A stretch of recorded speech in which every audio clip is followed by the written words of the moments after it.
Pai, Senhor, queridos, a gente continua a nossa meditação no livro de Juízes, e o texto de hoje está no capítulo 6. Olha, já estamos no capítulo 6. No capítulo 6 a gente vai ler a partir do versículo 11 e vai até o 23. Juízes, capítulo 6, versos do 11 ao 23. Essa versão que eu estou aqui não é a NVI, se eu não me engano, ela é a revista e atualizada, se eu não me engano, mas a gente vai colocar na tela ali e continuaremos então a leitura. Então, Juízes, capítulo 6, para aqueles que estão pela primeira vez conosco, nós procuramos aos domingos meditar no texto de maneira contínua.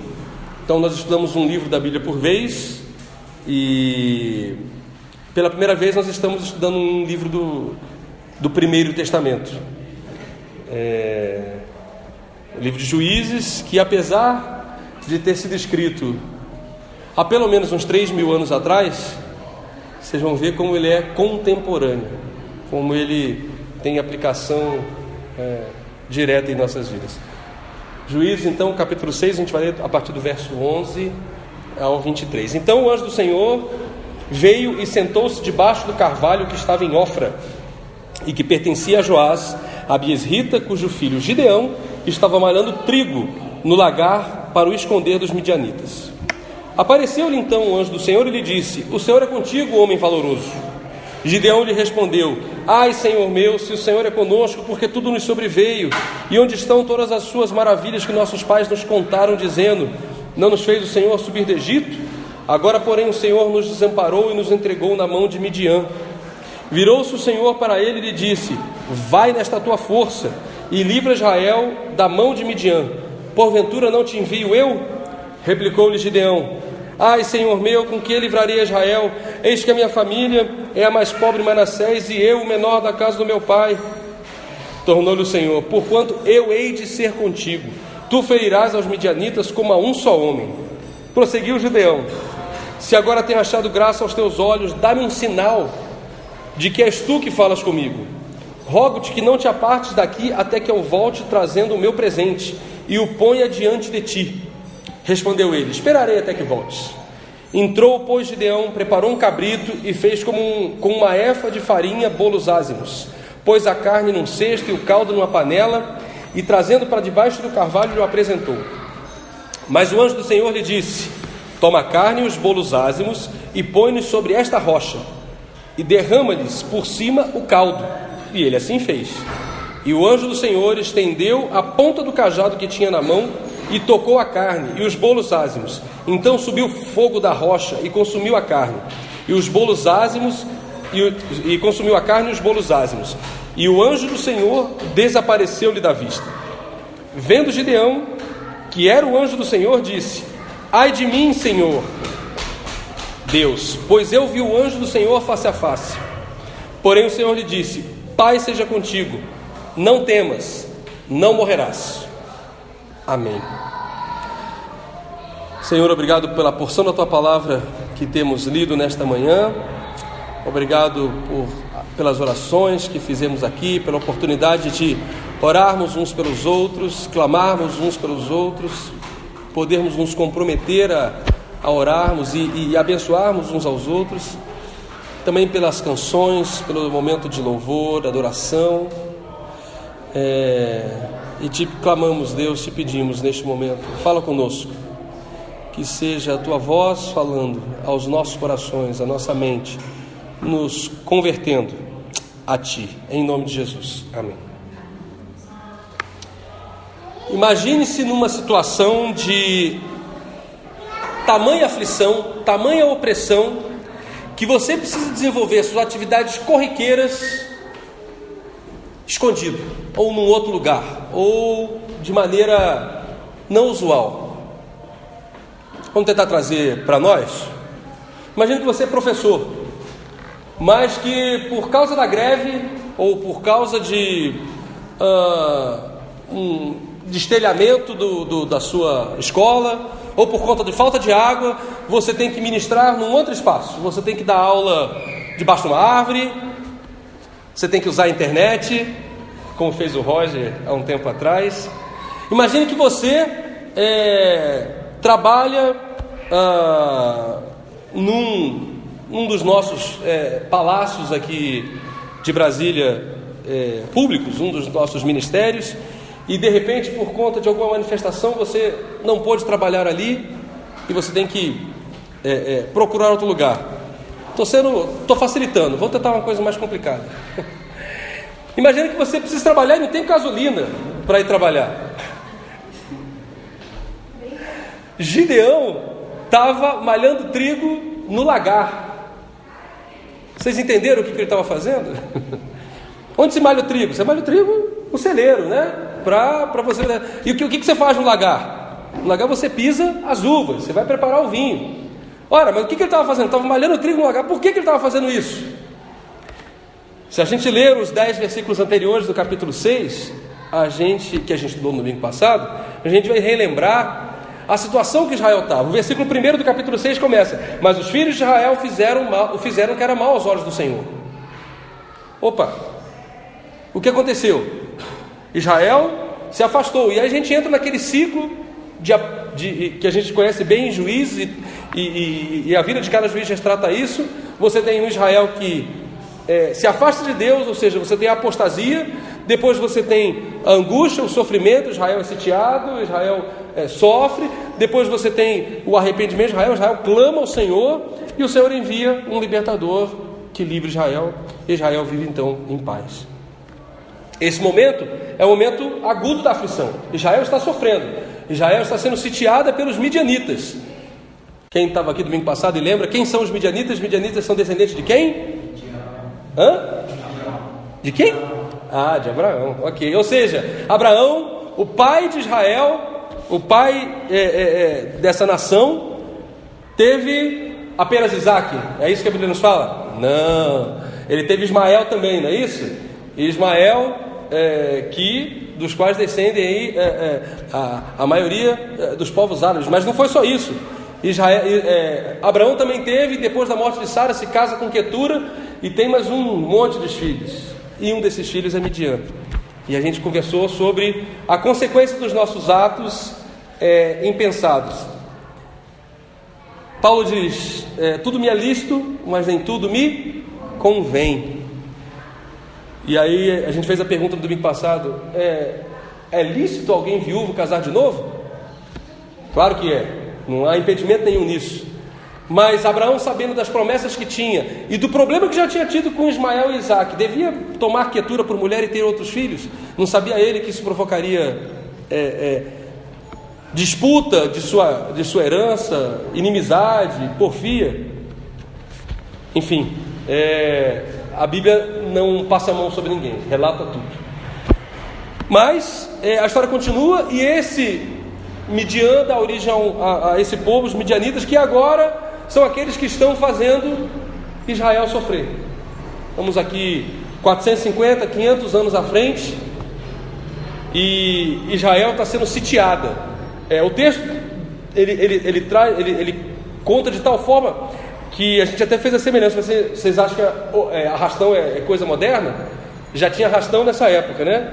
Se a gente lê o versículo 3: porque sucedia que, havendo Israel semeado, subiam contra ele os midianitas, os amalequitas e os filhos do Oriente, e acampando-se contra ele, destruíam o produto da terra até chegarem a Gaza, e não deixavam o mantimento de Israel, nem ovelhas, nem bois, nem jumentos, porque subiam com seus rebanhos e tendas, vinham em multidão como gafanhotos, tanto eles como os seus camelos eram inumeráveis, e entravam na terra para destruir.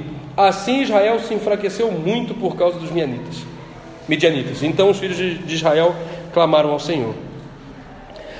A opressão era tão forte, era tão terrível, que o versículo 6 diz que Israel se empobreceu.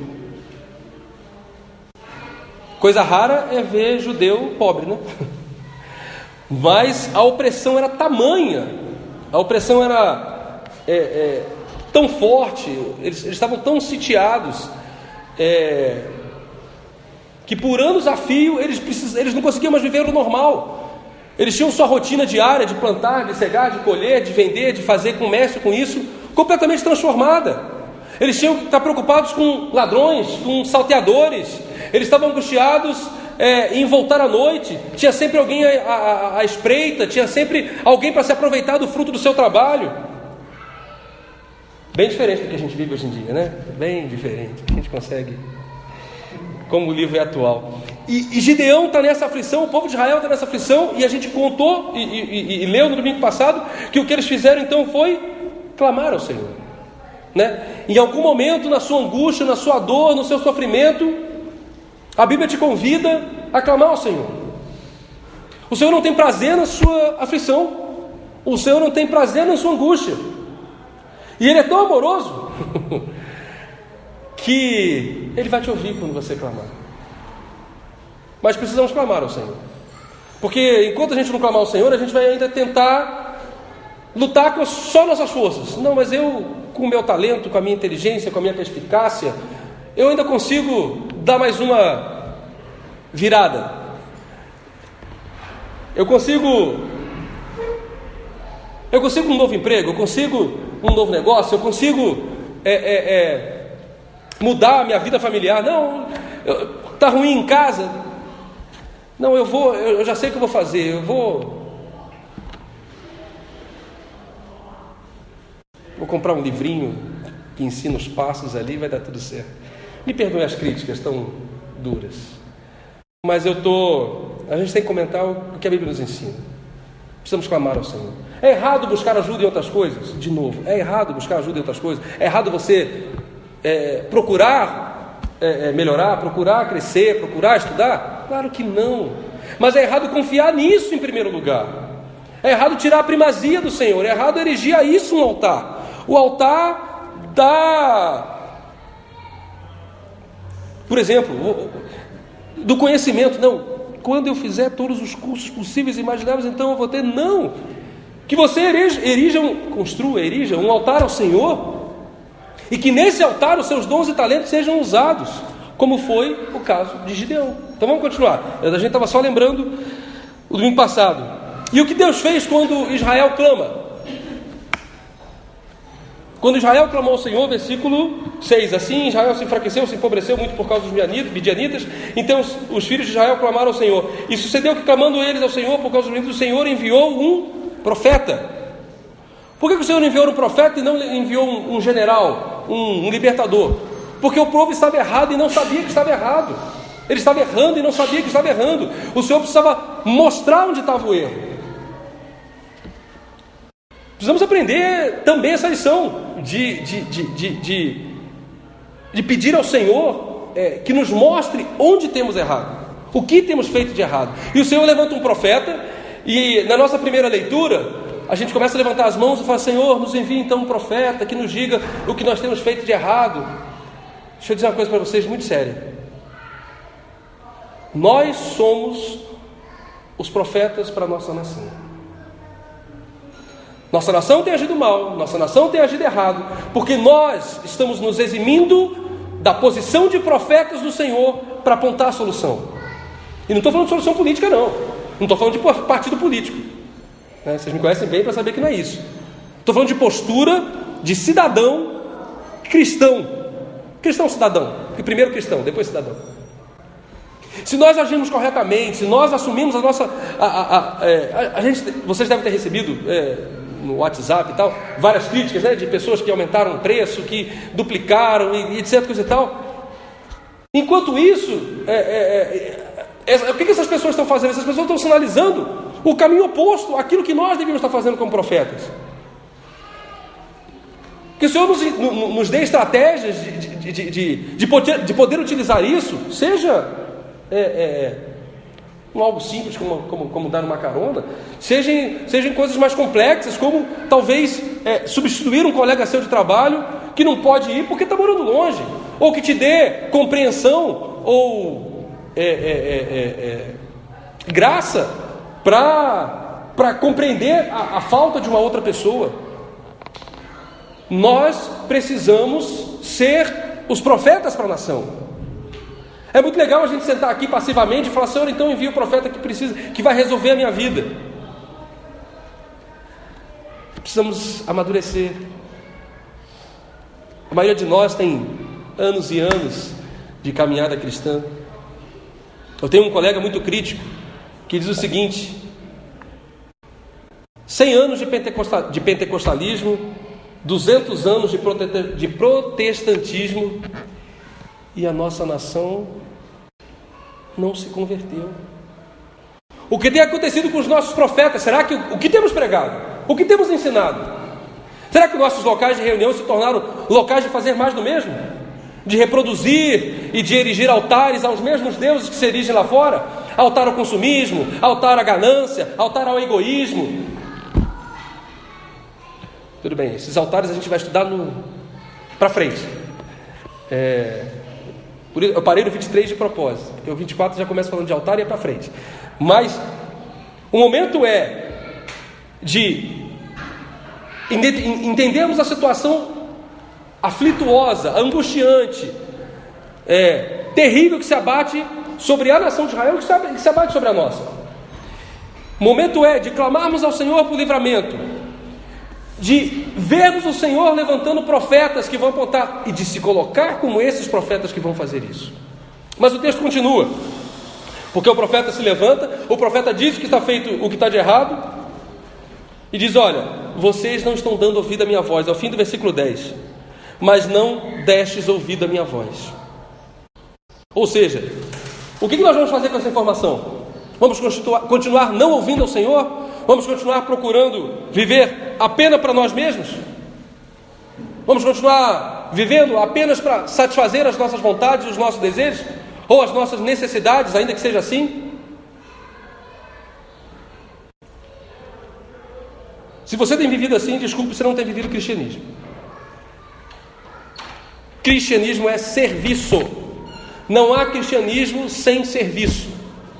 E o exemplo vem do próprio Cristo, que sendo como Deus, não teve por usurpação ser igual a Deus, antes se tornou homem, e homem se tornou na forma de servo, e como servo teve morte de cruz. Esse é o caminho do cristianismo. Se você está achando que por ser cristão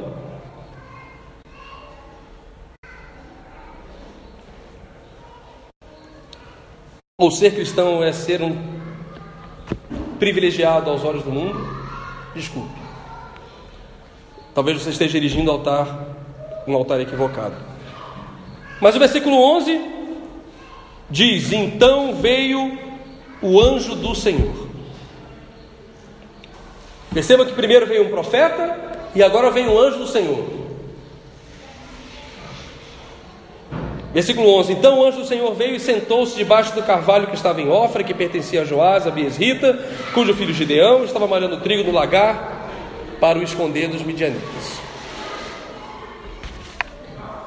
Eu queria hoje que a gente meditasse sobre esses possíveis encontros que nós temos na nossa vida. Eu coloquei encontro com o anjo entre parênteses do Senhor, porque poderia ser encontro com o Senhor. Gideão, que estava malhando trigo no lagar, que estava com sua nação em sofrimento, recebe uma visita especial. O Senhor o encontra. Será que isso aconteceu no Novo Testamento ou isso é coisa só do Velho? Tem anjo no Novo Testamento? Você está falando uma coisa que aconteceu no Antigo Testamento, no Primeiro Testamento. Essa não é mais a forma da gente lidar com a nossa cristandade, com o nosso cristianismo, com a nossa forma de viver cristã. Quantos já tiveram encontro com um anjo aqui? Um de cada vez, levanta a mão.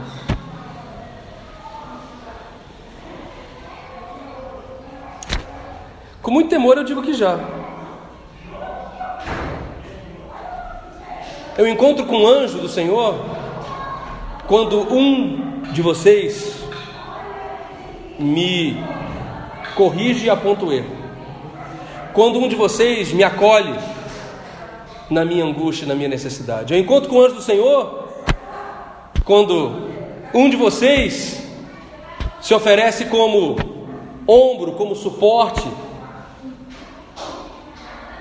Foi isso que Gideão, foi assim que foi o encontro de Gideão aqui. Vamos estudar um pouco o texto. Primeiro que o anjo do Senhor escolhe um carvalho, uma árvore frondosa, uma árvore imponente. E esse carvalho estava na terra do pai de Gideão, né? Joás é o nome do pai dele. E Gideão não está nesse carvalho nesse momento. Gideão está trabalhando, mas o anjo do Senhor se coloca naquela posição. Imagino que os servos ou as servas tenham visto aquele anjo e foram lá chamar e falaram: tem alguém diferente. O Velho Testamento é cheio de encontros desse tipo. Eu poderia citar Abraão, que estava na sua tenda e de repente ao longe ele vê 3 homens parados. E esses 3 homens, que são anjos, vêm e eles têm uma missão terrível. Eles vêm destruir Sodoma e Gomorra. E Abraão, o que ele faz? Ele oferece: olha, não, peraí, vocês estão no sol, vem cá, eu quero oferecer água para lavar os pés de vocês, eu quero oferecer uma comida, pede para Sara cozinhar alguma coisa para eles. E esses homens dizem assim: a gente vai esconder o que vai fazer de Abraão? Não, Abraão é temente ao Senhor, a gente precisa dizer para ele o que vai acontecer. E vocês sabem da história, né?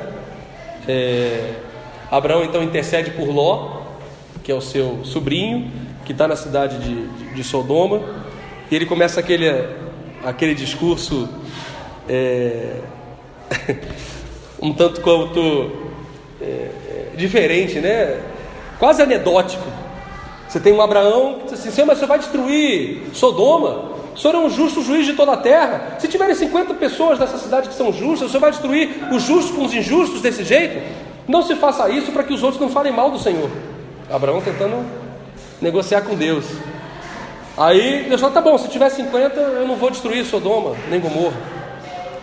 Aí ele vai, e Abraão pensa bem, conhece Sodoma e Gomorra, fala: Senhor, vou fazer o seguinte: e se faltarem 5 desses 50? O Senhor não vai destruir por 45, vai? E o Senhor responde para ele, fala assim: não, tá bom. Vai dizendo. Aí ele fala: que eu não seja impenitente, que eu não esteja te importunando. Se tiverem 40, o Senhor vai destruir mesmo assim? Fala: tá bom, Abraão, com 40 não. Eu falo: só, eu sei que o Senhor pode até me destruir nesse momento, mas e 30? Vamos deixar por 30. Se tiver 30 lá, o Senhor não destrói. Imagina Deus, o anjo da respiração: tá bom, nem por 30. Abraão para? Não. Mas e 20? Vamos lá, o Senhor não pode destruir a cidade com 20. Pode 20? Não. Aí Abraão toma coragem e fala mais uma vez: e 10? Se tiverem 10, por 10 justos o Senhor não destrói a cidade? E o anjo diz: tá bom, se eu encontrar 10 justos eu não vou destruir a cidade. A gente conhece a história. Os anjos vão à cidade. Quantos justos eles encontram na cidade? Nem 10, nem 5. Ló sai da cidade com a sua esposa e as 2 filhas. 4 pessoas. Essas 2 filhas já eram prometidas, mas não tinham se casado ainda. Mas quando Ló os convida para sair, os genros zombam de Ló e falam: o quê? Nós vamos sair daqui? Se a cidade vai ser destruída? Você está viajando. Nossa pregação às vezes é louca, né? Porque a gente precisa mudar o modo de vida. Esse mundo vai ser destruído se continuar andando assim? Você está louco. Mas a gente precisa sair. E vai vir destruição mesmo. Mas enquanto a gente estiver aqui, enquanto se mantiver fiel e justo, tentando nos guardar diante do Senhor, e aí, o que acontece? Como é que eles saem dessa cidade? Até comentei isso com a Cíntia ontem. Como é que acontece com a cidade? Como é que eles saem dessa cidade? Os anjos começam a dizer: vamos embora, a gente vai destruir a cidade, vamos embora. Gênesis 19, 16, acho que é. Deixa eu ler. Acho lindo esse texto. Gênesis 19, 16, é isso mesmo. Ele quem Ló, porém se demorava, pelo que os homens, os anjos, pegaram-lhe pela mão a ele, a sua mulher e as suas 2 filhas, sendo-lhe misericordioso o Senhor. Assim o tiraram e o puseram fora da cidade. Os anjos pegaram pelas mãos e tiraram. Estamos precisando de anjos. Melhor, o Senhor está nos convidando a ser anjos nessa cidade. Tem pessoas que precisam ser tomadas pelas mãos. Sabe aquele momento que você diz assim: ah não, eu já dei tudo, agora as pessoas precisam fazer alguma coisa por si mesmas, né? Não é normal a gente ouvir isso? Agora está na hora dessa pessoa. Então, às vezes não. Às vezes a pessoa realmente está num processo tão duro, tão terrível, seja de... no nosso tempo a gente tem algumas doenças, né, algumas enfermidades que atacam nossas emoções, né? E talvez alguns chamam de mal do século. A maior delas seja essa depressão, né, terrível que assola. E me confirme, queira, dificilmente alguém deprimido vai conseguir sair por si próprio. Precisa de ajuda, precisa que seja pegado pela mão e retirado daquele processo.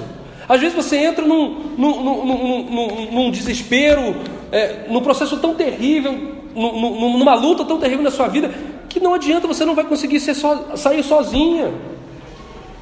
Meu convite é que a gente seja esses anjos para as outras pessoas, que o Senhor nos levante como pessoas que estendam a mão e puxem. E é lindo o texto, porque cada anjo puxou 2 pessoas. Então, deixa eu dizer para você, puxar uma só não vai adiantar não, tem que puxar pelo menos 2. Se doe no serviço ao Senhor. Voltemos para Gideão. Gideão encontra esse anjo, e o anjo dá-lhe uma mensagem: o Senhor é contigo, homem valoroso. O que acontece? Primeiro ai. Achei legal esse texto. Nós temos 3 ais. Gideão responde com 3 ais no texto. O primeiro ai é: ai, Senhor meu, se o Senhor é conosco, porque tudo nos sobreveio. Eu coloquei esse ai como o ai do conformismo, o ai da crise existencial. Podia ter usado até aquele desenho animado. Como é que é o nome? Era o... Não era... Como é que é o nome dele? Falava: ó vida, ó azar, ó... É o quê? Zé Comete. Tinha a turma do Batatinha, sei lá, que tinha um, né? Que falava assim: ó vida, ó azar. Sabe, você está recebendo uma mensagem do Senhor e diz: ah não, Senhor, mas olha só, tudo não sobreveio, ora, eu estou aqui, eu estou na igreja, eu sirvo ao Senhor, eu vou à tua casa, eu oro e tal, mas ainda assim a minha vida está ruim e tem destruição, e a minha casa, e eu estou com problema, e até... Ruim, né? Mas olha só, processo de descoberta. A última coisa que a gente quer aqui é apresentar simplesmente um apontar de dedos, né? Muito pelo contrário. Meu desejo é que você, como eu, se reconheça nesses ais de Gideão e perceba em que momento você está na sua vida, para que você possa alcançar a virada que Gideão também teve. Então, esse primeiro momento, Gideão diz: ai, olha só, Senhor, eu estava aqui, nós somos o povo de Israel, somos escolhidos, sou nação santa, sou filho de Abraão, tomamos posse da cidade, da terra, mas olha aí, está tudo ruim, está tudo errado, a gente está aí, se o Senhor é nosso Deus mesmo, então por que isso aconteceu? Mas Deus, você não ouviu o que o profeta falou? Isso aconteceu porque vocês mesmos se afastaram. Isso aconteceu, e a gente vai ver nos versículos à frente, porque o teu pai, em vez de estar me adorando, construiu um altar para Baal. E você está perguntando o que aconteceu? E aí você pensa: meu Deus, que terrível, o pai dele construiu um altar para Baal. Onde é que ele estava com a cabeça? Já deu para a gente pensar nos nossos altares construídos errados também, né? Mas esse foi o primeiro ai. E eu queria que você meditasse nesse ai. De quantas vezes a gente se esconde atrás de uma autocomiseração, né? Dessa, Senhor, mas era para tudo dar certo. Não era. E aí a conversa continua. Virou-se o Senhor para ele e lhe disse: vai nessa tua força e livra a Israel da mão de Midian. Porventura não te envio eu dessa vez? Ele agora, o anjo é mais incisivo. Pessoal, quero que você vá na tua força, você vai com as tuas habilidades, eu já te preenchi de talentos. Você precisa mudar a sua postura diante da vida. Deixar de mimimi. Bem atual isso. A sua postura, vai nessa tua força. Aí Gideão fala assim: agora eu vou, né? Aí não, segundo ai. Ai, Senhor meu, como é que eu vou livrar Israel? Eis que a minha família é mais pobre em Manassés e eu o menor da casa do meu pai. Tem uma certa humildade aí, né? Você pode pensar: poxa, olha que coisa, né?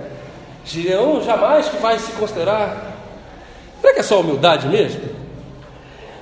Esse ai para mim é mais o ai do comodismo. É o ai do: não, Senhor, eu estou aqui, já estou escondido, estou pisando na uva no lagar, deixa eu estou aqui cuidando da minha família, cuidando dos meus filhos.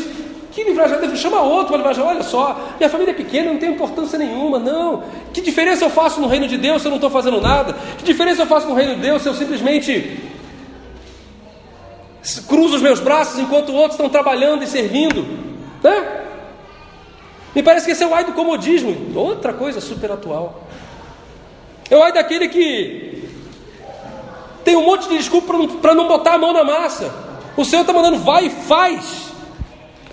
Senhor, mas eu preciso cuidar da minha casa, eu tenho os meus filhos, eu tenho a minha escola. A gente estudou Débora, né? Alguns domingos atrás, que não deixava de ser mulher, no dia das mães inclusive, não deixava de ser esposa, não deixava de cuidar da sua casa, e ainda assim era uma profetisa do Senhor, e ainda assim julgava Israel. Vamos deixar esses ais de lado, gente. O ai do ostracismo: não, deixa eu aqui comigo, quietinho, Senhor, não, chama outro, eu não, tem tanta gente aí, mas assim, não, o Senhor te encheu de talentos, o Senhor te encheu de capacidades, de habilidades. Quando a gente estudou 1 Coríntios há muitos anos atrás, alguns anos atrás, enfim, sei lá, vários anos atrás, a gente passou por aquela passagem que ele fala que todos nós somos um corpo, e ressalta, né, que o corpo sofre quando alguém deixa de fazer sua parte. Tem membros que estão trabalhando demais, membros do corpo, não membros institucionais da igreja. Tem pessoas que estão se doando demais e desgastando demais, porque tem pessoas se escondendo: ai de mim, Senhor, porque sou pequeno.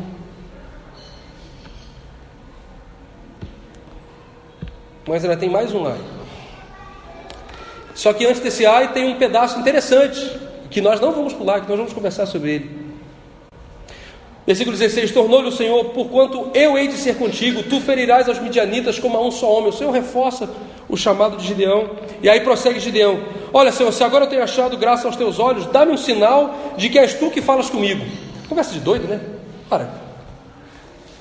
Como assim que é você que fala comigo? Quem está falando comigo então se não é você? Mas a gente precisa entender o contexto do que do Velho Testamento, né? De como essas coisas aconteciam. A gente não tinha essa mobilidade que tem hoje. Pessoas diferentes chegando em locais era super raro. Um estrangeiro se mudar de um lugar para o outro era muito difícil. Então esse homem diferente, esse anjo diferente que chega debaixo desse carvalho, Gideão até aquele momento não tem certeza se ele está falando com um homem ou se ele está falando com um anjo. Então ele diz: olha, então me dá um sinal, eu vou te trazer uma oferta, né? Era um costume receber bem as pessoas, né? Por quê? Porque era muito difícil viajar. Então quando alguém chegava de viagem na sua casa, você tentava fazer o máximo que você tinha, servir a melhor comida, lavar-lhe os pés, dar-lhe acobertamento. Hoje não, né? Hoje todo mundo vai para todo lugar. Você mal dá um copo d'água para quem chega na sua casa. Não, isso sou eu, perdão. Não, eu não. Lá em casa a Cíntia é uma bênção e a gente tenta não fazer assim. Mas alguns não fazem assim, não tem esse cuidado. Mas Gideão, então fala assim para ele: não, então me confirma que é o Senhor mesmo que está falando comigo, e eu vou lhe trazer um presente, espera aqui. E aí o anjo disse: tá bom, eu vou esperar. E entra Gideão, prepara um cabrito. Olha que interessante, ele preparou um cabrito. Por que ele não preparou uma ovelha? Por que ele não preparou um boi? Porque não tinha. Os versículos anteriores disseram que os militares entravam lá e faziam arrastão, levava tudo, até jumento, não tinha nada. Então cabrito era o que ele tinha, e foi isso que ele ofereceu. E entrou Gideão, preparou um cabrito e fez uma efa de farinha, bolos ázimos, pôs a carne num cesto, o caldo numa panela e trouxe para debaixo do carvalho onde ele estava, né? O anjo estava lá debaixo do carvalho, da sombra. E quando ele entrega, o anjo fala assim: não, peraí, eu não vou comer junto com você. Põe a carne em cima dessa pedra, põe os pães do lado e pega o caldinho, que delícia, né? E molha isso tudo, joga por cima. Eu falei: ô fome que dá. E aí o anjo do Senhor pega o cajado e toca e queima tudo. Aí vem o terceiro ai. Mas antes de falar do terceiro ai, o que o anjo do Senhor fez com a oferta que Abraão deu para ele?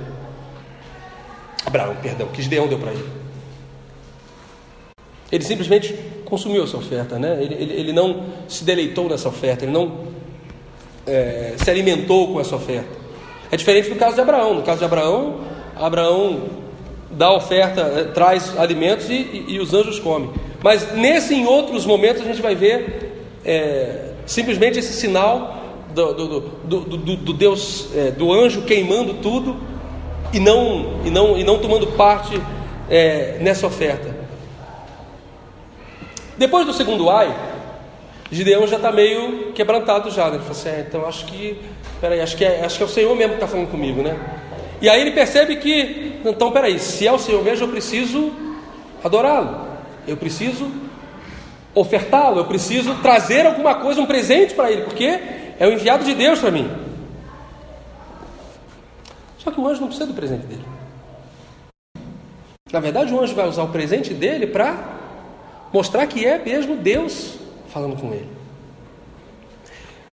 Isso me lembra duas posições que a gente precisa ter. Uma, a posição sim de servir ao Senhor com tudo que nós somos. E deixa eu te falar, dar dinheiro é até fácil. Quero ver você dar seu tempo. Quero ver você dar a sua vida. O propósito do cristianismo não é servir a Deus com oferta, servir a Deus com ser. E aí é que Gideão entende. Ele traz ali as ofertas e fala assim: não, peraí, tem um cara, eu preciso dar um presente para ele, eu preciso dar alguma coisa. O anjo queima, ele fala: opa, eu estou lidando com uma divindade que reage diferente. Não é como Deus Baal, que basta eu entregar presente da minha safra para eu ter uma safra poderosa, uma safra grande no próximo ano.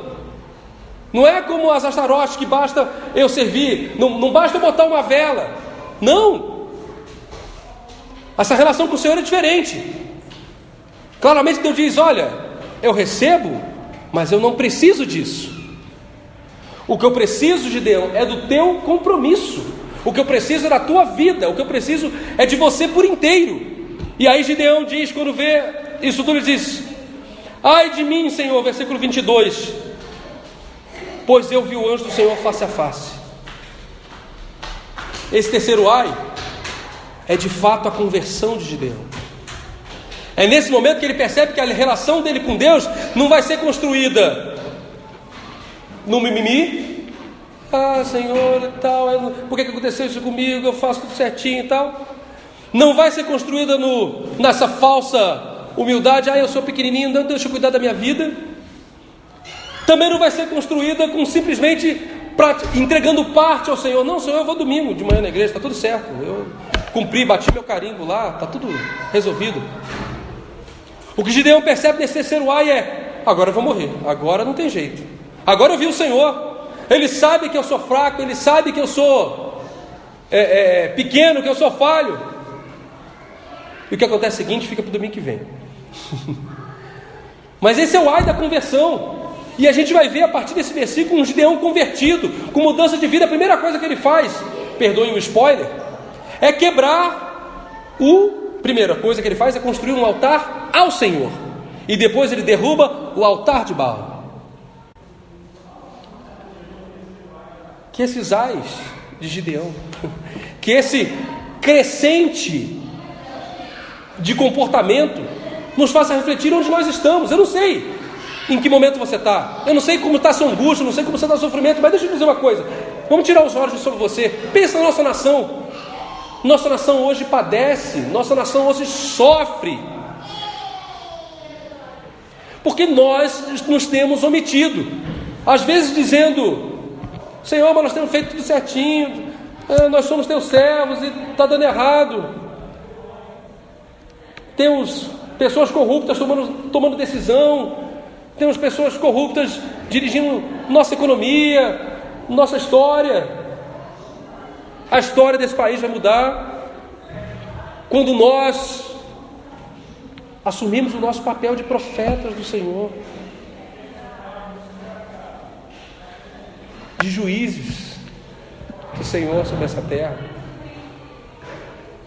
Então meu desejo nessa manhã é que você encontre com o Senhor, para que você, ao se encontrar com o Senhor e com o anjo dele, possa dizer ai, reconhecer em si as suas dificuldades, os seus pecados, as suas dores, os seus sofrimentos, mas que não seja só um processo de dor, de encontro, mas que seja um processo de transformação, para que você possa dizer o último ai da conversão e mudar de vida. Termino com um texto de 2 Crônica, que é também um anjo falando em sonho com Salomão. 2 Crônicas, capítulo 7. A gente lê, acho que a partir do 12. E o Senhor apareceu de noite a Salomão e lhe disse: eu ouvi a tua oração, escolhi para mim este lugar, para a casa de sacrifício. Salomão tinha acabado de consagrar o templo. E aí ele continua dizendo no versículo 13: se eu fechar o céu, de modo que não haja chuva, ou se ordenar aos gafanhotos que consumam a terra, ou se enviar a peste entre o meu povo, e se o meu povo, que se chama pelo meu nome, se humilhar e orar e buscar a minha face, e se desviar dos seus maus caminhos, então eu ouvirei do céu, perdoarei os seus pecados e sararei a sua terra. Que o Senhor nos dê encontro com Ele, que o Senhor nos faça reconhecer em nós os nossos caminhos errados, que a gente pare de botar a culpa no governo e assuma os nossos próprios erros como cidadãos, como maus cuidadores, maus dispenseiros, maus mordomos daquilo que o Senhor tem colocado nas nossas mãos, e talvez mais maus com o nosso tempo, que é o principal bem de hoje em dia. Quantos dizem: se tivesse 25, 26 horas, não, é 24 mesmo, amigão. É isso aí. Aí em 24 tem que fazer tudo. Se está faltando tempo é porque está sobrando coisa. Priorize. Se comprometa com o Senhor. Se comprometa com uma vida coerente. E olha só, não estou pedindo para você largar o que você faz, não. É muito pelo contrário. É para você fazer o que você faz de maneira que seja uma oferta ao Senhor. De maneira que aquilo que você faz, onde quer que você esteja, seja um testemunho ao Senhor, que os outros possam dizer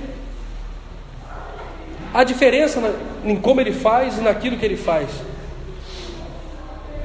Porque diferente de outras religiões, nós não cremos num espaço santo e num espaço profano. Tudo aquilo que você coloca a sua mão para fazer em todo o tempo é santo, porque você deve ser santo ao Senhor.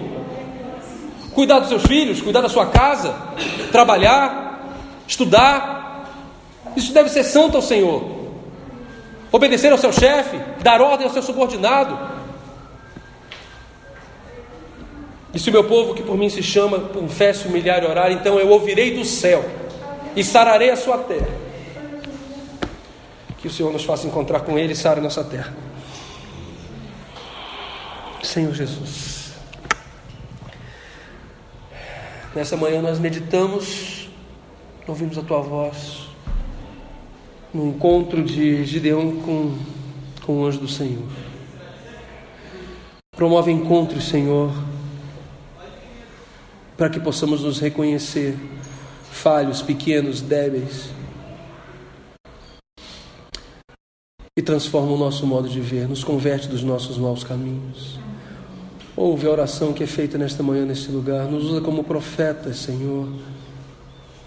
Mais do que simplesmente querermos ouvir profetas, que nós sejamos os profetas, que nós sejamos os juízes, que o Senhor nos dê responsabilidade, que deixamos de tomar leite e que assumamos a responsabilidade de comer alimento sólido espiritual. Em nome de Jesus. Amém.